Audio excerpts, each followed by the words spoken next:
This crowd rises to its feet. Vaccaro slammed it home. Garland left wing, free ball. Perfect! Garland went to the lane, locked him. Mobley, pow! And Allen blocked the shot at the rim. Pow! With the left hand and a foul. Welcome to the Chase Down Podcast, part of the Cavs media family. I'm your host, Justin Rowan. The Chase Down is presented by Fubo, the official streaming partner of the Cavs.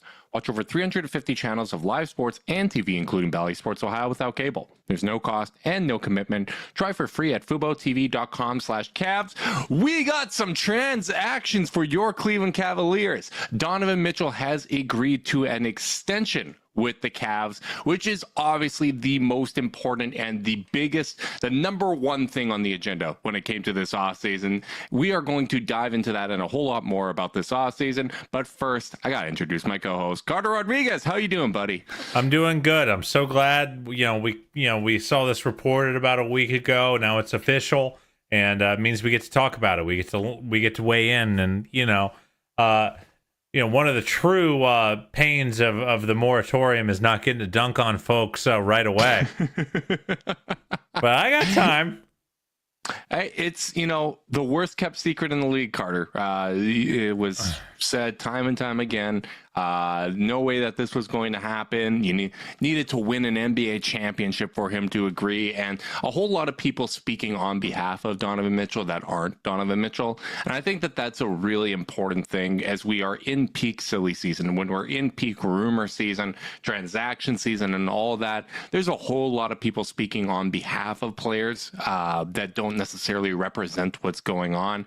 And, the Donovan Mitchell trade, I would say it wasn't divisive necessarily on the podcast, but I think, this is a time for us to kind of look back at everything and kind of how we got here. And, I was probably the more skeptical of the two of us about bringing Donovan Mitchell in. Wasn't necessarily the biggest fan of his game in Utah. And the way that he has completely bought into what the Cavs have been doing these last 2 years, to me, has been so impressive. They've been the best two individual seasons of his career. And what I love seeing is the level of buy-in that you hear from his teammates, talking about how he is such a vocal leader, the impact you see him off the court. He has delivered on everything that he's basically promised since he's been in Cleveland. And to me, that's been really, really encouraging. Yeah, he very much has. And I think, it's so interesting to me that people just kind of have a hard time wrapping their head around the idea that this is a great job, this is a great organization, and this is a group that is worthy of people buying into. Kenny Atkinson says in his Joyner presser, hey, the second this job was on, I was like, I want it. I want this job. I'm pinching myself. And this is a guy who, by reports at least, if I remember correctly, was pretty far down the line with the Hornets and was like, actually, this isn't for me. This isn't right for me. So this isn't a guy who's overly thirsty to get a job. He saw the landscape in front of him and said, hey, I think this is the best place for me to advance my career. And as we kind of went through this process with Donovan, and especially as other teams that might have been good suitors kind of made other choices, it's it just became clearer and clearer and clearer that at least in the short to intermediate term, this is the best place for Donovan to succeed. And and for him to go somewhere else would be, or try to push his way somewhere else, would be a kind of a speculative choice at best. One of those a little bit of a mystery box choice. Because there aren't that many teams that have what the Cavs have, especially given that, if you were to, not sign and force a trade, those teams are giving back much of what makes them palatable. So for a guy who is been as aggressively on record as he can be about my number one priority is winning, it would have been surprising to me for him to have wanted to go somewhere else this summer and not want to sign. So, I obviously this is a fast moving landscape. Things change all the time, but I just think it's more evidence that the rest of the league seems to think differently around where this team is in terms of their development curve compared to some fans who maybe want them to go up another level a little faster than they are. Right. And you know, I think so often people have kind of projected it's not just it's not an exclusive thing to Donovan Mitchell, but I think it's just how we kind of in general process sports, but we project kind of our thoughts and feelings on the situation onto these players too, right? Like so often you would hear things like, well, if they don't do this, that, or the other thing, Donovan Mitchell isn't going to extend. He's not going to stay. He's not going to want to be here. And I think that this is, you know, when you look at how they've approached the start of this offseason, getting the commitment from Donovan Mitchell before any other big moves or anything like that were made, it shows a level of belief in what they have and a level of belief in what they can do collectively. Like you look at this past season and it wasn't as good as the previous one for almost like the majority of the team. Like the only guys that really kind of had career best years, like I guess you could probably say Max Strus and Isaac Okoro. Like Donovan Mitchell was better in 22-23. Darius was certainly better in 22-23. Mobley, I think it's fair, but you know, it wasn't. He is probably the best season of his career, but it was cut short with injuries. So, and we're just kind of Jarrett getting a did have taste. the best year of his career. Thank you. That is a correct correction there. But for the most part, you know, it just felt like there was meat left on the bone. There was food left on the table, and. Well, what's the hand motion? Like there? it's like uneven, unsteady. Yeah, you know, we're going up, we're going down. Right, and even for Donovan, like even though it wasn't, you know, the best season of his career, there's aspects of it that really do impress me, right? And you look at the start of the year, I think people forget it didn't go well. Like he was kind of struggling at the start of the year. It was just he and Mobley, Darius and Jarrett were out. He was dealing with some lower body injuries, and that's when, you know, the outside body language doctors and skeptics and stuff like that were like, he's not giving effort. He wants out and blah blah blah. It's only a matter of time now. And then more injuries struck. And even though, you know, he had a difficult start of the year and nothing was going according to plan, he just, you know, kind of buckled down and helped lead the Cavs, keep them afloat and help them survive and be in position to eventually, you know, still stay in range to have home court in the playoffs and win a playoff series, right? And it's so unfortunate that after, you know, that 14 game stretch of him and Allen, you get another 10 games with the four together and it's all looking good. And then the All-Star break hits and then, you know, he's just kind of cut short with injuries. But the way that he battled through the injuries and how effective he was able to be this year really, really impressed me. Yeah, I agree. And like, again, it's one of the spots where you just kind of have to look at the landscape. You have to look at and see, like, you know, I'm sure, like, you know, Donovan says winning is his number one priority. I do believe that if he felt like there was a road elsewhere that really, you know, opened that up and was a great spot, I think, you know, I think he would be not wrong to explore it. But I think you look at the marketplace, you look at, you know, even in a rough, weird year, how well they were able to kind of fight through it, you know, in to your point, an unideal circumstance. And like, you know, if things can flip just a little bit, then it just kind of feels like the right group, you know, at least for the short to medium term. And that does take me to a little grump I want to get out on the pod, Justin. Let's let it all out. Let's go for it. Because I saw a few people say like, oh, you know, it's a couple year extension. Like we're kicking the can down the road, and we're gonna do this all again, you know, in a few years. And I have this general grump with the team building discourse on Twitter and in the general basketball parlance, where it's like, all right, so if you trade a bunch for a guy and he plays for you a couple years and then he leaves, there is just and maybe you don't get as much back as you gave up in the return. There's like, you know, this in, this out. It's like two columns on the ledger. And you know what I never noticed on the this in is like multiple years of guy playing for you. like in the transaction game, we're so fascinated with asset management that we forget that, like, so like, let's say it does, like in the worst case scenario, this does just kick the can and we do this whole song and dance 2-3 years from now.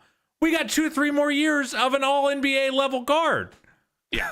Like, what are we doing? Why would we not account for that as a major plus? I feel this and it's not just with the Cavs. Like, a lot of people are like, oh, Paul George trade, like, what a, they lost him for nothing. I'm like, well, like, they gave up all that for nothing. And I'm like, well, they got a couple years of Paul George. That's pretty good. I mean, they didn't win a championship, but like, they got a few years of Paul George. That was something. So it's like, it's just so funny to me that we still are forgetting that the whole point of what this is for is to watch these guys play on the floor. And like, yeah, it just makes me a little crazy, but also, and it's such a funny comment in today's, collective bargaining agreement world, where it can't be longer than 5 years. No matter what, you're just kicking the can down the road. And, I think that's a perfect example of kind of how rings culture has poisoned the discourse and kind of ruined these moments, because some people truly just view every decision a team makes, the team building decisions, as, all right, you made these moves, sim to end, did you win a championship that year? Where like, it's about the 82 games, it's about the journey, right? It's about getting to experience all NBA level talent on your favorite team. That's cool as hell, man. And like, I don't know about you, man, like, even though we have this partnership with the Cavs and we get to, go live on the YouTube channel like we are right now and whatnot, which is still just the damn coolest thing on the planet. This is still a niche podcast. Like, we are still, we've carved out a little niche. We like what we like. We talk about things. We talk about the game in the way that we talk about it. I like to think that the people that are sitting here, we might be preaching to the wrong audience, because I like to think the people that are tuning into this podcast are the people that actually enjoy basketball, right? Like, you want to see the 82 games. You want to see the growth of the guys on the roster. You want to see them overcome adversity. You hate when tough times hit and setbacks occur, but overcoming that and bouncing back from that, like, that's the part that connects to your humanity and makes you care about sports. That's the meat and potatoes that I grew up on becoming a sports fan. Like, I just really do hate the mentality of, did you win a championship? If not, then the move doesn't matter. Like, and even then, sometimes if you win a championship, if you're not able to do it again the next year, you'll get forgotten about it, and you're standing in the league lessons in the eyes of some. And the reality is, like, if you were to say, Carter, what are the percent chance that Donovan Mitchell finishes his career as a Cleveland Cavalier and never ever plays for another team? I wouldn't put any like high degree of confidence. That's just not how the league works anymore. But like, that doesn't mean, like, just because this, like, it doesn't cheapen a moment like this where, the Cavs went all in for a big name. They've taken these incremental steps every year, and that big name, even in a weird vibes year, which, boy, do Cavs fans know weird vibes years leading to the star leaving. We should certainly celebrate when a weird vibes year still has the star say, no, this is a place I believe in. I think this is the right place for me in my career in this moment. So I'm happy that that piece of business is done. Because and before we shift at all, I just want to state, and I think it's important to state at this point, just because I've seen some of the conversations going on, what we're saying about, being appreciative and happy that Donovan Mitchell has signed, that doesn't mean that that's where our hopes end. Like, okay, we got him, like, things are fine. Getting Donovan Mitchell back means that there is a chance that you can contend for a championship. The Cavs gave the Boston Celtics a better fight than any other team in the league. They gave them a better fight without Mitchell and Allen than the Dallas Mavericks did when you look at their offensive output in those two games and in net ratings and whatnot. Getting Donovan Mitchell back gives you a chance to win a championship. That is still the ultimate goal, but it's about enjoying the sport. It's about enjoying, these moments where the whole kind of NBA world doubted what the Cavs were building, and Donovan Mitchell said, you know what, I kind of feel this is my best chance to win a championship, because like you said, his number one goal has been winning. Like, he will go to where he feels he has the best chance to win. And when he was jumping around after being traded from the Jazz to the Cavs, when he was jumping around at the golf course celebrating, it was because he got to play with Darius Garland, Evan Mobley, and Jared Allen. And since then, he's had the best 2 seasons of his career by far. I think that means something to him. And I think he recognized kind of the missed opportunity that was taken from them last season with the injuries and everything else that was going on. Yeah, absolutely. So, I mean, again, I'm really happy to see it. I don't think it's a job done type of situation. They're going to have to keep working on upgrading the roster. This isn't like LeBron, where you sign LeBron and you are just an auto title contender back in the day. Like, yeah. I don't really think this team is in that upper tier of the NBA right now. But I think Donovan, walking or not signing that extension probably puts you further in the opposite direction than you want to. It starts. Yes. You start walking. You start walking backwards down that road instead of forwards. And like at the very least, this franchise can continue to move in the direction towards building a true blue title contender. Yeah, absolutely. And I think when you look at free agency, obviously, we've still got our eyes on Evan Mobley if there's going to be an extension then. Obviously, Isaac Okoro is up for one as well. But we've talked about it before. I don't think we were really expecting the Cavs to be free agent players just because, using that mid-level exception basically means, letting Isaac Okoro walk for nothing. And it was always going to be a little bit more on the trade side, right? Yeah, Can I weigh in on this? Because I do think it's an important kind of thing to say because it's a weird spot where they are in free agency where if you are someone who is like disappointed there haven't been any other transactions, you look at Paul George going to Philly, you look at, these other teams loading up. The only teams who haven't made moves in free agency are like the Cavs and the Celtics who obviously, just won the title and probably don't feel like they need to.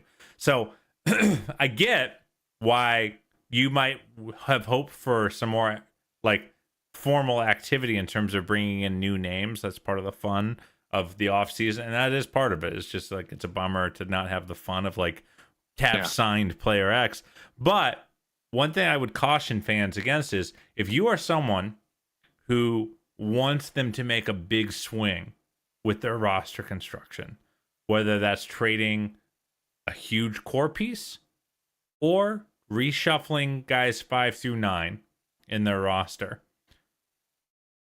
they shouldn't sign someone right now. If that's something you want, signing someone is actually kind of limiting,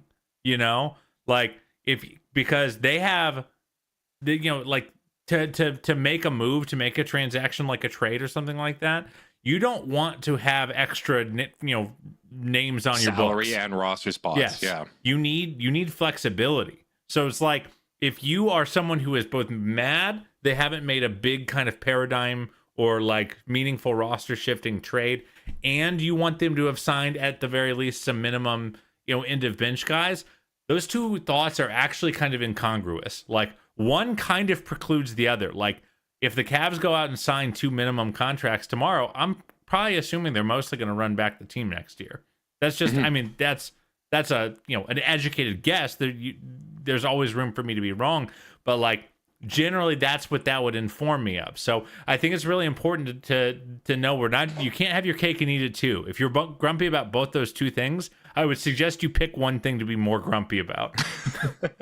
Yeah. And, I think we've seen already so far with some of the transactions that have occurred, like with this new collective bargaining agreement and the aprons and whatnot, everything like minor transactions are becoming more complicated. And I think that's why you're understand any of this stuff. And that's why you're seeing these trades expand beyond, what's initially announced, where all of a sudden we're getting 6 teams involved and we have to do like a couple minor transactions and stuff like that. You need to have the roster spots available. You need to have as much, room under the luxury tax as you can by not signing kind of those minimum guys at the end of bench at the start of free agency, because you don't know if you do end up making a move and an opportunity does present itself, you don't know what cap situation that team's going to be in. And having an extra roster spot and having a little bit more space, that's going to make a difference. And this is not our way of like sitting here and promising that the Cavs are going to make a trade. We don't know anything. We are. I'm just saying that one probably precludes the other, just using the old logic points in my brain. Right. And I think the other thing to kind of keep in mind as well is, like, after free agency, that's when like trades start happening. That's when conversations start happening. I was listening to Jake Fisher's podcast with Dan Devine, and he was saying how, basically saying like, this free agent class is underwhelming. Once this is kind of settled down, the league goes to Vegas, and that's when conversations start. He said, that was when I heard, oh, Donovan's actually going to be on the market here. The Jazz are willing to move him. That was at Vegas, like when the whole league is kind of there. Like, this stuff takes more time, and I understand the want, especially like, even if you really believe in this team, which I think we fall in that category, there's like that burning desire to see a move early on, because you want to have that, you want to have that in your back pocket. You want to have kind of that known commodity, something that you can get excited about, that's going to help accentuate what they have in terms of their core left, for Kenny Atkinson to work with and all that. Like, you want to have that, but winning, the summer at the start of July, that doesn't necessarily mean anything. Like, you look at last year, it was, oh my God, the Suns and Lakers just had the best off seasons you've ever seen, man. Like, they won free agency, and, LeBron and AD were very healthy, and that team still was not very competitive. And the Suns, all their signings, it didn't really pan out, right? Like, it looks good in theory because, new is new, and it's a name that's not on the roster, but it doesn't necessarily mean that they're going to be difference makers. And, I haven't seen a whole lot of names change teams through free agency that I was like, hey, that would have been nice if the Cavs could have got them. Like, it hasn't really occurred. There are certainly a couple guys that you like, I'm a big Dario Saric guy. I've been interested in him for a long time. D'Anthony Melton is a cool player. Like, it's not like there's nobody that's interesting or good, but like, I do think people need to probably really look at kind of who's on the market. And like, basically my barometer for like getting bummed is like, would I just rather have that person at like mid-level salary than Isaac Okoro? And there really aren't a lot of them that like I feel very strongly about. So yeah. It's just hard for me to get super worked up, to be honest. I think for the most part, it's been guys who I like, not love, that are Can I also just say how annoying it is that every 6'5" player that's not on the Cavs is considered a big wing, but as soon as a guy like gets signed or traded to the Cavs, it's, oh my God, another small guard. Like, Caleb Martin is 6'5", he is shorter than Jalen Tyson. What are we doing here calling him a big wing? Like, it drives me absolutely nuts. And I think the other thing to keep in mind too is, free agency, we're recording this on the 7th. Free agency actually started 18 hours ago. And when you look even historically of kind of when the Cavs have made like a splashy move to even just supplement the rotation, Lauri Markkanen, August 30th, Donovan Mitchell, September 1st. That's a long ways away from here. Like, these trade conversations are going to take time. And I think the other thing to keep in mind, your point about the roster spots and whatnot is really important. But the other thing to keep in mind is, when you have a finite number of assets and you're really kind of forced to move somebody, if you do make a move that's in the rotation that was, a valuable contributor to some extent, you want to make sure you get that move right. You want to make sure that you thoroughly explored every single option that was available in the trade market. You want to, wait for some teams to get a little desperate. You want to see, all right, is that really, like, there might be something that the Cavs like right now that's being offered up in a trade, but let's give this a little bit more time. Let's see if the asking price is going to come down a little bit. Those little wins in the margins are going to make a very, very big difference because team building is getting more complicated. The ways that you can make kind of transactions in this new collective bargaining agreement is very complicated, and getting maximum value in every single transaction is incredibly important. Yeah, that's absolutely fair. I do want to ask though. I mean, with all that said, like, are there any, do you have any crushes that are still on the free agency market? Guys who you're like, oh man, they're still hanging out there. Like, once the Cavs get whatever business they need to get done, that would be a person I'd love for them to chase. Whether it's an end of bench guy that you would love to see them fill out their rotation with, whether it's maybe a guy in that like, lower to upper mid-level range. The one that first comes to mind is just kind of a depth signing would be Precious Achiuwa. He's far from a perfect player, but just getting some big man depth that has shown some ability to stretch. That to me, I would at least be interested in that. What about you? B-Ball Paul is a really interesting guy. Paul Reed hitting the market. Yeah. I thought he was great for Philly last year, and he killed the Cavs quite a bit in a couple of those end of season games with Embiid out. And like, he's just a cool player. I think there's a reason he's on the market, at 25, and Philly decided to load up with Andre Drummond, bringing him back to back up Embiid. I do think they got better at the backup five there, but I think he's a really, really capable player and kind of a big man archetype that, we haven't quite had recently. And he's young. He's 25. So I'm super interested in him at the big, even though he doesn't kind of hit the stretch big kind of notation. A couple other guys that he can do stuff with the ball in his hands, and yes, I think sometimes that makes a big difference as well. Absolutely. I'm interested in Gordon Hayward. Yeah, everyone's gonna roll their eyes. Gordon Hayward, not for big money, but like a guy that's like, like a break glass in case of emergency guy. Yep. Again, I do kind of feel like, real opportunity for egg on my face on this zag here, but like, I do feel like the Thunder fit was not a very good fit for his skill set. Like they had enough guys who could handle the ball and run secondary pick and roll. Like they needed him to be more of a glue guy and shooter, whereas the Cavs desperately need more guys who can run a secondary pick and roll. So and again, he wasn't horrible for Charlotte. Like I know that was lower stakes basketball, so you always have to be a little scared. You have to be a little nervous around that. Like think of Darren Williams for those Mavs teams when he got bought out, then went to the Cavs and clearly didn't have much left. I'm not sure he ever played again after his Cavs year, actually. Now that I think about it. But there are times where you just get exposed. Like I'm very comfortable being wrong here, but like, I don't know. He's someone I'm interested in. Guy like Lonnie Walker, I'm interested in. I think there's a lot of good names. On the pricier end, there's not much left that really catches my attention. But Gary Trent who is just hanging, and I don't know why. It kind of feels like things have kind of turned for him, and I'm not sure why. I don't fully get it either. Because he's a good shooter and was helpful on good teams, and he's big enough, and he's a solid young defender. Enough. Yeah, as a 6'5" big wing, unless he signs, then he's a small guard. He'd be interesting. Based on we haven't heard anything about Ty Jerome, but if he's healthy, I'm interested in having him back. But if there's skepticism there, I could see maybe a case for Markelle Fultz as kind of a connecting option after the Magic waived him. I thought he's kind of been productive, even though you're really kind of giving up a lot from a shooting perspective. Shoot. And the defense let me down in the playoffs. Every time we played against them, every time he was on the floor, I felt like he was a guy we could turn the corner on, and that was something he used to hang his hat on a little bit more. It's a fair point. You know who I love? That might also be the contrast of Jalen Suggs, who's just amazing. Yeah, I know.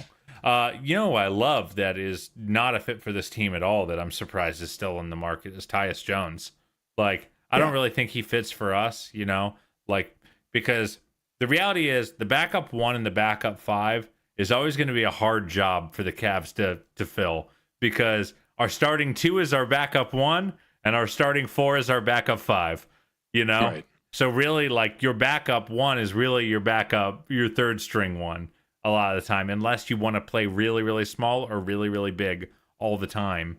So Tyus Jones is a guy who I love, and I'm sure why I continue to hope that Ty Jerome is going to be healthy, and why we were so excited about adding him. What a nice bridge in a 6'5" point guard. So, but yeah, I mean, like, other than that, like, it's just not before some of these signings got done. I just didn't really see a lot of guys that like I was in love with. I know Cavs fans were a big portion of the contingent were huge fans of Jalen Smith.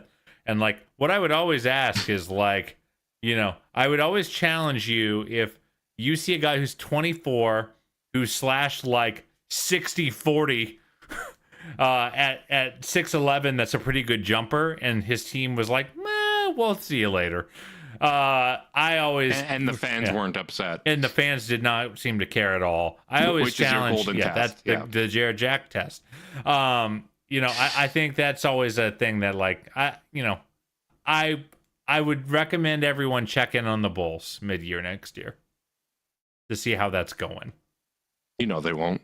I know they won't. Especially now that DeRozan's gone, no one's checking in on the Bulls. But speaking of teams that are taking cracks and just trying to get better, shouts to the Kings. I liked that for them. Not gonna make them a title contender, and that's what some people online said. And I said, who cares? They're better now. Yeah. It's not a crazy contract. DeRozan's just a great guy too.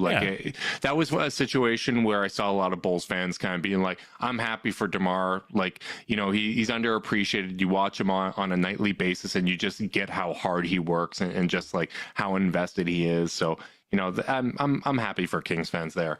Know what else is a really good fit, Carter? What else, Justin? This podcast and Zoom. Support for this podcast and the following message comes from Zoom. 500,000 businesses connect using Zoom, a single platform for phone, chat, workspaces, events, apps, and video. Zoom enables real-time collaboration for teams around the globe. Zoom, how the world connects. Carter, I want to talk a little bit about the Kenny Atkinson introduction because that was something that did happen over this last week that we were off. And I thought it was really, really interesting. I really enjoyed kind of listening to him. And I think the biggest thing that stood out to me and that like resonated with me was him talking about how much he has learned since the Brooklyn job, right? Like that was the biggest thing where it's like, hey, there's strengths and weaknesses that we liked with Brooklyn, but how is it going to translate to, working with stars again? How has he learned from his kind of experience working under Ty Lue and then working under Steve Kerr? And I loved his analogy about how, traveling makes you a little more worldly. You open your eyes to other experiences and you kind of become a more developed person as a result of that. And applying that to what he learned from being under Steve Kerr and Ty Lue and talking about how, in the past, I was a little bit too much in control. I liked it to be, that voice in the locker room and stuff like that. And now I really get on players to give me feedback all the time. Let's collaborate. Let's be partners in this. And that to me is just so exciting because when you look at the success he's had in the past, as someone that's gone the best out of a lot of players, the fact that I found another gear and now we're really collaborating and making something impactful out of this, that's so damn exciting to me. Yeah, well, it's interesting, and like Atkinson I believe is 57, and like I don't normally catch 57-year-olds talking about their zest for learning quite like Kenny did. There was like half the stuff was like, normally like you could be forgiven at age 57 for having a little professional arrogance where you're like, yeah, I know how to coach and I'm going to coach this way. I feel like that's the vast majority of coach pressers is like, here's my vision and this is what we're going to do. I know what I want. I know exactly how I want it. And like, this very flexible mindset I thought was really refreshing to hear out of him. And then like, just even like the intentionality of the assistant jobs he's taken since he came out. He went and worked for Ty Lue, then he went and worked for Steve Kerr. Two very different coaches, by the way. Like, yeah, that's the other thing that's kind of cool is like Kerr and Lue, like they have very, very different on-court philosophies as far as I can tell. Seem to have very different leadership philosophies, obviously not being in the room. So like, but I do think those are two of the best like four coaches in the NBA, at least in terms of my opinion. So the fact that, he really came with that, like, I'm going to soak up as much as I can. I'm going to steal I'm going to steal as many good ideas as I can. I found that to be encouraging, and again, I kind of keep going back to like, it's going to be weird we've had JB for so long. And before we had JB, the team was so formless, like they weren't very good. So when you're not very good, a lot of times your identity changes every day, Yeah. and then before that we had LeBron, who is a singular identity within himself. So it'll be really weird to have a new coach trying to do new stuff within a team that's been successful and has the talent to win. It's like, again, I keep talking about this with the draft, with the coaching staff, with the player personnel. We are just so not used to being a normal franchise. We're used to either being pretty bad or having LeBron and being a title contender that is built pretty much solely and correctly to accentuate what LeBron does. This is all like, I just don't have any muscle memory for this stuff. Yeah, we really don't. And I think it's even bled into some of the team building conversations I've had, because I've talked to people that have mentioned, players on the trade market and stuff like that. And they said, well, they can play the three because all they got to do is stand in the corner. I'm like, I don't think that's going to be what the offense is. Like, I think when you look historically at kind of what Kenny Atkinson has done, you're going to ask a little bit more of the three. And honestly, I think that was even a bit of an unfair characterization, but it is going to be an adjustment period. It is going to be kind of wild to see what a difference it makes. And it was really encouraging to hear him talk about kind of the core and the roster that they have, and ways that he was going to, get the ball in Mobley's hands a little bit more and allow him to initiate. That's so damn important. And we've talked about it in the past. I'm interested in seeing the 3-point shot. I love seeing the videos of Mobley stroking threes, and it looks like that hitch is completely gone.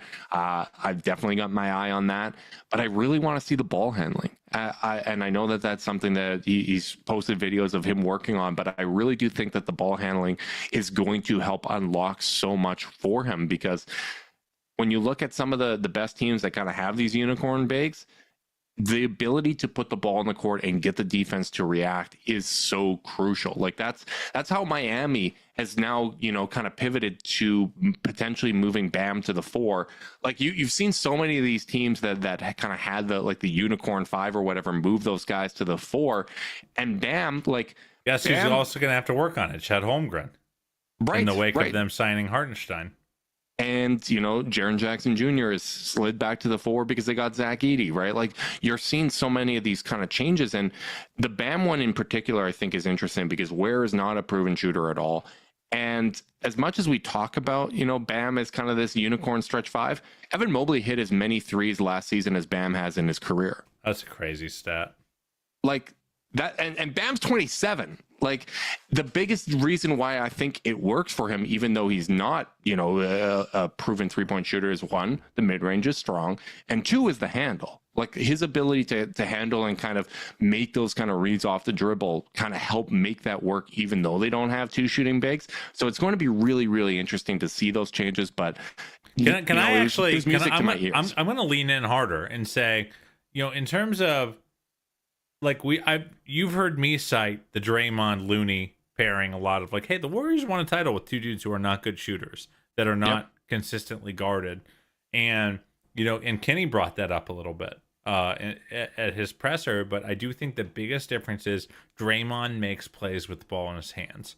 He can run that dribble handoff, or dribble into a screen and roll, or operate on the short roll, or slip and finish against an unbalanced defense. And like, those are all things that Evan needs to be able to do, like, for all this noise about, pairing Zion with someone like, a rim running finishing 5, no one's like, oh, but the spacing, Zion can't shoot. It's because Zion can create, and Mobley's going to have to. I think I'm actually getting ready to move off of the, it would be, the handle is just as important as the jumper for Mobley's development, to it's the only thing that matters for the 2 big pairing to continue to work. Is like, I just don't think the shooting, I think teams will pretty much like Draymond, even when he was hitting 40%, teams will still mostly be like, just shoot it. I think in the end, it's the being able to attack with the handle in the short roll, and in the handoff game, and consistently killing teams with that feels much more important to me than the jumper at this point, in terms of how it meshes with the two big lineup. And I also think that even if what eventually happens with Mobley is that he is a 5 in the future, I still think that handle really matters because his ability... That's just the ceiling raiser to me.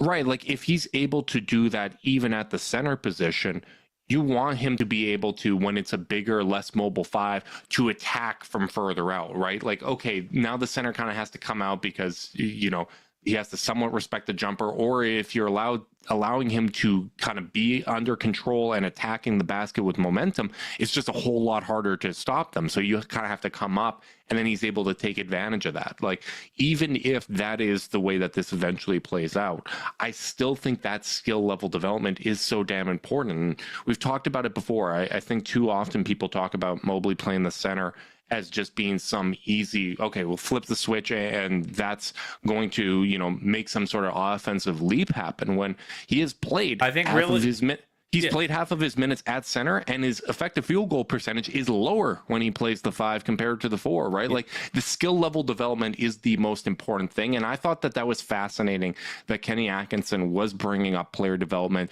as such a big focal point of what he's going to be doing here in Cleveland. Yeah. Well, I mean, especially like given that the team like seems to be on, you know, based on all the reporting, it doesn't look like a major core shakeup is coming, which is what I wanted. What I wanted was them not to make a bad move to make a move.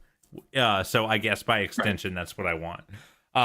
And like, so like, if you are going to kind of run with the main base of your core, and your core is a young team, you know, mostly with guys not in their prime yet, then yeah, player development still better matter for you. You still have to put guys in positions to succeed. And, you know, the fact that Kenny seems to care so much about that, especially when, like, you know, maybe it's a little bit of like a comfort zone. Like, hey, I know I'm good at taking teams and helping them get better at that kind of stuff.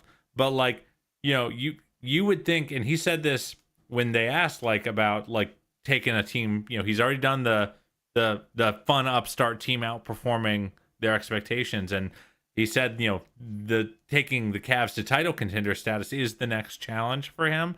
But like the fact that he's not brushing that aside. He's not saying that's old stuff. That's worse team stuff.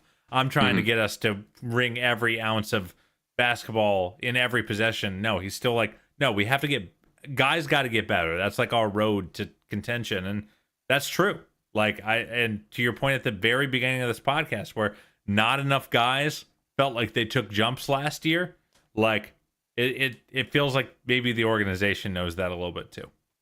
Absolutely. And I think we're in a very interesting kind of era of the NBA where you look at the last 6 years, we've had 6 different NBA champions. You know, you look at a team like Denver, and when they won the championship, it was like, oh, this team's going to they're going to be going to the finals for the next 4 years, because we're still, our brains are still on that Cavs Warriors kind of mindset. And that's not what it is. I think when you look at the NBA, each conference has probably 6 teams that feel like that they can contend. If we get the right breaks, if we're on the right side of the bracket and we're healthy and clicking at the right time, we can make an NBA finals. We can make a conference finals. And if you make a conference finals, I think you can consider yourself to be a contender, because at that point, anything can happen, right? In a 7-game series. Being in the Final Four of the NBA in a league with this much parity, I mean, come on. Right. Like, it's tough. And like the Cavs, I think if they were on the other side of the bracket, I think they would have been in the conference finals. Like I honestly, like, when you look at it, I just feel like you're going to have more teams that are probably frustrated with how their season ends, because when you have 6 teams in each conference that feel like they can make the finals, that expectation is just going to kind of weigh on you. But I really do feel like it's going to be a time where these teams are just kind of hovering around for, 4 or 5 years. And because team building and big trades and big roster flips and stuff are going to become more difficult, getting the most out of what you have and developing the talent you have is going to give you the best chance to kind of maximize on your one opportunity. And you can build a damn perfect roster and you make fewer concessions than other teams, but with how competitive the league is and with how many different styles these teams play as well, it may just come down to a styles makes fights type of thing when you get into a playoff series. I really do feel like it was the most rock, paper, scissors playoffs I've ever watched. I feel like windows for contention are both smaller and larger than they've ever been, because like you're competing. Maybe the windows are larger than they've ever been. You need to build teams that are built to hang around and get a couple bites at the apple, I think, is what matters here. The window's large. Look at the last champion, You've got 6 bodies that are trying to climb out the window at the same damn time, and that's the problem. But look at the Celtics. Like, they are the definition of like the hang around. They just stayed good long enough they stayed good long enough. They saw an opportunity with a couple weird transactions on the market. They snapped them up by building up value of their own players. They snapped those guys up, and then all of a sudden, here they are waltzing to a championship because the bracket broke right for them, and they had an awesome team. So it's like, dude, the first time they made the conference finals was 7 years ago. 7 years ago. Like, and that was, that's this group. Like, it's such an interesting time, and I really do feel like, getting that player development really matters, because last year, from a Cavs standpoint, emotionally, it still feels like it was a step back. And it's so funny that it felt like a step back, even though they advanced around further, even though they pushed the Celtics and were, a game 4 where Boston had 30 more free throws away from potentially going 2-2, right? Like, it was like right down to the wire, and it still felt like a step back. And I think that really does tie into, the belief that, hey, there is something here. There is an opportunity for these guys to get better. I think that's why Kenny found this job to be so attractive. I think when you look at some of the reported assistant coaches that the Cavs are kind of stealing away from teams, like, I'm really enjoying that every fan base's reaction has been, the Jarek Jack test of, oh no, we lost this guy that was so integral for like why we were creative. This is someone that, helped supplement what we had going with our guards and has brought the best out of them. Like, it's really, really exciting to see this staff come together and to kind of poach these guys from other teams that probably feel like they're contenders just because they recognize the opportunity that's in Cleveland. I think that really, really matters. Yeah, man. I'm excited for this season. I'm back to like, I feel like I've recovered from a weird vibes year to like, okay, you look around the rest of the marketplace and like, yeah, some teams are good. Some teams are going to be hanging around. Some teams definitely got better. But like, this is, you got to listen to what the league thinks of you at a certain point, and like, the fact that you got, even when, a guy like Darius's name was on the market, it was like, oh man, everyone would try to go get that guy. It's like, okay, maybe that's a guy that's worth having. Mm-hmm. When you have 3 or 4 head coaches basically telling the Lakers like, hold please, I'm trying to see if I can get this Cavs job, like like you just have to trust. Sometimes the outside eye is wrong, and and like that's why you have to be careful. You can't just judge everything based on the outside narratives, both positively or negatively. You have to really read and evaluate what you're seeing, because sometimes our closeness is to the product is a blessing. Sometimes it's a curse. But like, ultimately, like in this instance, the outside noise is kind of helping balance out some of those thoughts where you kind of mentioned like, hey, like it felt like a step back, but it really like look at the actual marketplace, look at everything, and it wasn't. And by the way, speaking of ways that being too close can be a curse, Luke Travers season is upon us, baby. Come on. Yeah, and nice little tie into the assistant coach conversation, because Jordan Ott has been announced as the Cavs coach for the summer league team.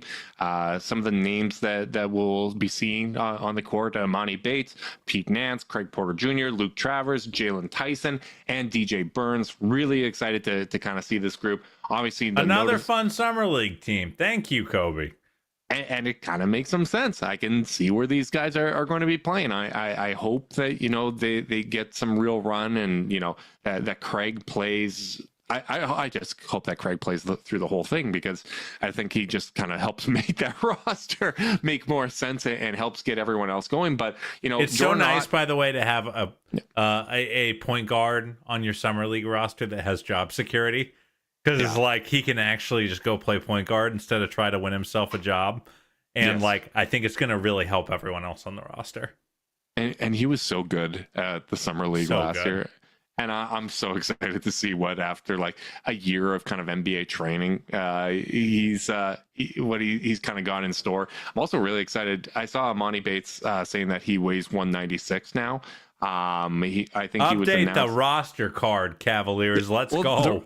The roster card did say 190, which I believe is still a pretty substantial increase from where he was at coming out of the draft combine. 190 is actually the listed weight for Brandon Ingram, who's the same height as Amani. So I found that interesting. I think, it just goes to show how hard he's been working. And that was something that we heard when we talked to Mike Garrity a few months ago, of just like how bought in Amani has been. And I think that's the most telling thing, because you can be working on your game, but the additional work to get your body right to add that kind of weight and still look strong. Like, I saw the pictures the Cavs posted, like he's looking good. Like that's really, really cool to see.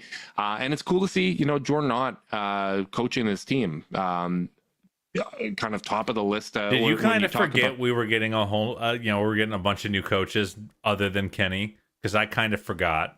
I didn't. That was actually, I'm such a dork. That was on the forefront kind of of my part mind. of it, of like, oh yeah, it's like, not, we're going to see probably different faces even on the second row.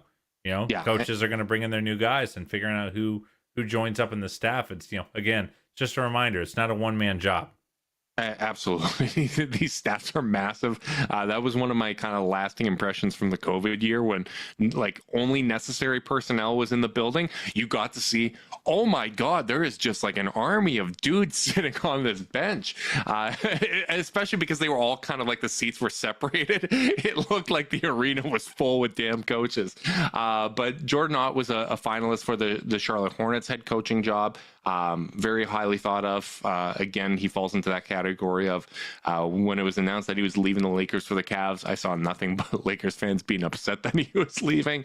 But getting guys that are finalists for other head coaching jobs now that are highly thought of, that's really, really exciting. And I like seeing him on the sideline here for this summer league team. Yeah, it's going to be fun. Who are you most excited to watch? I mean, it kicks off Friday, so it will be. And I know you're going to be out camping. You probably won't get to watch anything live, at least for the first game on Friday. But what are you most excited to watch from this summer league? Yeah, you're right. Friday night, I'll be back in town in time for the Bomber game. Very excited to see Luke Travers. I think he's near the top of my list. Just because when you talk about adding a big forward that has defensive instincts, that has a lot of ball skills, that's able to put the ball on the floor, make advanced reads and all that kind of stuff, like this kind of feels like that make or break year for Luke Travers. And I really, really want to see if he's taken another step forward. He's looked so impressive these last couple summers. And if the Cavs do find something available to them on the trade market where they're consolidating maybe two of their rotation players and moving some of the talent from a bunch of 2-3s to a 3-4, as an example, being able to bring in someone like Luke Travers, on kind of one of those end of bench contracts, if he's able to make that leap, that's a way that you can kind of make up that depth, right? Like that is why you get draft and stash guys, because when you make these kind of consolidation trades, if you can find value on the margins, like a Craig Porter Jr., a Dean Wade, a Luke Travers, and a Monty Bates, like if these guys start to hit and pan out and be ready to contribute, like not as part of the regular rotation, but a depth piece that you sometimes go to, man, that's a real win. Yeah, I think that's fair. And Travers is the guy who I'm most invested in, because I just love this guy as a player. And it does kind of feel like kind of a make or break year for him on his kind of professional journey, in terms of kind of like, hey, is it time to bring this guy over? Is he ready? Is he cooked enough in the oven? Or is he maybe just not going to be there? Is he not a guy that they kind of are going to believe in bringing over? I think it's we're actually probably burying the Jalen Tyson lead. I was about to say, I was just looking at the list and I was like, oh God, we're going to get to see our first round pick, who we're both fond of, play in a Cavaliers jersey for the first time. What I'm really interested with Jalen is, I'm looking more, they always say like Summer League is much more about like kind of showing who doesn't belong more than who does, and I'll be interested to see how his athleticism translates. He's not the fastest mover. And he's got sharp elbows. He's very physical. I'm interested to see how the foot speed kind of plays at this level. On both ends of the court. Is he able to stay connected, in a lesser on-ball role on defense, where he was a really rugged defender at Texas Tech and then was much more loosey-goosey at Cal as he, dribbled 1,000 times a game. So I'm interested to see how the foot speed works there, and then interested to see how he turns the corner on bigger, better athletes, even at the summer league level, and kind of seeing like, hey, how ready is he? Because I think there's a world where Tyson could fight for rotation minutes, depending on how the roster shakes out. But I also could see him showing that the complete opposite, where it's like, okay, he's going to need some seasoning because his old bag of tricks aren't going to work at this level, Yeah. So that'll be kind of thing one I'm looking for. And then a little bit more broadly, I think I'm just going with who earns their way onto this roster. They have 3 two-way spots to fill. Amani is going to be in the mix. Pete Nance is going to be in the mix. Luke Travers is going to be in the mix. DJ Burns, we'll see if he can earn his way into the mix. He was a guy who... I'm rooting for him. I'm really rooting for him. And he did an interview with Big Play that I really enjoyed. Shout out to them. So it'll be an interesting kind of thing of like, who pops, and because like this is a team that historically is like to give two-way spots to guys who pop in this setting, who come into their system, practice really well, work really hard, show out enough to earn their way onto the big boy roster, at least on a two-way. So it's like, that's why I'm so interested in Travers, but just as much for Amani. Is Amani going to be like, no shot am I not on a two-way next year, and maybe even I can earn my way onto the main roster if I play well enough. I'm honestly rooting for Amani to just like be. I thought he was impressive at Summer League. Like he started last year, the first 2 games at Summer League. We're like, oh, like this is a little too trigger happy, and that was one of the cool things is just seeing him kind of progress kind of throughout the Summer League experience in just such a short period of time to just play better and better team basketball. I'm rooting for him to get a regular roster spot. He's made it clear with his post that like that's what he's aiming for. Which for everyone to get that, in fairness. That's fair. But I just think like if Amani and Luke Travers can prove that they're roster spot worthy, like there's 2 wings in the mix that you didn't have before that have the size, that have traits that you can make use of. I would love for Luke Travers to be kind of our outback slow-mo with some athleticism. Like I want to see these guys kind of make it. So I'm definitely really looking forward to Amani. And I think with Jalen Tyson, the thing that I'm happy about is that Craig is going to be there, because that has been kind of the story when we look at the draft tape and whatnot, and even going back to our interview with Maxwell, like it was his ability to get stocks and kind of play team basketball, and the defense took a little bit of a backseat because he was doing this insane Luka usage on offense, and like in the right context, in a more kind of pared down role, we're going to see him kind of really blossom. Craig allows you to do that. You have an NBA level experienced point guard there that's going to make things a little bit easier and provide structure to a situation that doesn't often have structure when you look at Summer League. So I really do think that that's going to be beneficial, and I'm excited to see how he plays within that context. Yeah, I think the last thing I'll say notably is, no Isaiah Mobley. on the summer league roster. So I don't know. There's been no reporting. Normally guys at this level, you don't really get a lot of reporting on what's going on, and and whether he's still in the team's plans but just not coming to summer league, or if he's going to go sow his wild oats elsewhere. We'll see there. But he was I believe summer league's the championship game's MVP. Yep. So he was a very, very good player for that summer league team last year. And then obviously old man Sam Merrill finally graduated his way out of summer league. So some big shoes to fill for the DJ Burns and the Jalen Tysons of the world. If this team's looking to repeat as summer league champs. But that was one of my favorite parts of the season last year, was watching that team play together. So I'm really hoping that we get a same kind of Joy Divive and team spirit for this year's summer league, and it's not and it doesn't devolve. Back-to-back champs, baby. Back-to-back Let's do this. champs. Let's Come defend on. the crown. Let's do this. I'm so pumped. I'm a true sicko. I'm so excited to get. I'm not going to call it NBA basketball. Summer league ball into Olympic ball. Let's go. NBA adjacent basketball. By the way, before we wrap, brother, gotta hear about your thoughts on your group draw in the Olympics. Oh, that's a tough group. Rattle them off, Justin. Who's in the group? Oh, let me pull this up here. I want to say it's Spain, Australia, and Greece. And Greece. Yeah.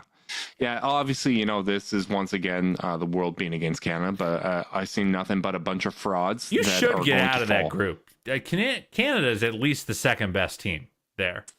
See, the problem is, I can't act like we've been there before. Because You haven't been there really before, but on a talent level, your team is good enough to get out of that group. I think so too. The way that Shea stepped up last offseason, I'm excited for that. That backcourt of him and Jamal Murray Australia is just going to be are awesome. killers, man. You just don't want. You never want to play against Patty Mills in a Boomer jersey. I'm so terrified of that. There's nothing. There was a tweet going around today saying that there's nothing scarier than a C+ NBA player playing for their country, and it was just Patty Mills and Rondé Hollis Jefferson Dennis highlights. Schroeder. That Rondé Hollis Jefferson run was one of the most ridiculous things I've ever seen. Yes, it was. Unbelievable. It was so enjoyable. But yeah, Canada, Greece, Australia, and Spain. Not the easiest, but I feel good about our chances. You know what? I'll puff my chest out a little bit. We got the best player. Yes, you do. Screw Giannis. I don't. I'm going to disrespect him until he proves that I shouldn't. So, I'm excited to see that. Between Summer League, between Team Canada, and of course my beloved Sea Bears, who have just been absolutely rolling since cutting the MVP and Byron Mullins. It's been a lot of fun. So, we'll have plenty to talk about. This is going to be, man. We didn't even talk about the rest of free agency. I mean, we got a lot of meat on the bone, brother. Yeah, I'm glad we kept some meat on the bone, because you know what? We're getting into the lean times. Yes, we are. The slow grind of the Yes, we offseason. are. So let's preserve what we have, ration our food, and hopefully we get a little protein score in the future. So big thanks to everyone that tuned in live on YouTube. Make sure you guys like and subscribe. Click the notification bell so you know when we're going live. If you're listening via podcast and you want to support us, leave us a rating, leave a review, subscribe, unsubscribe, resubscribe, and help cook those books. If you want to be part of Chase Down's exclusive Discord chat, send a screenshot of the review to chasedownpod@gmail.com. However you choose to support us, we really do appreciate it. Make sure you guys are staying safe out there. Until next time, go Cavs.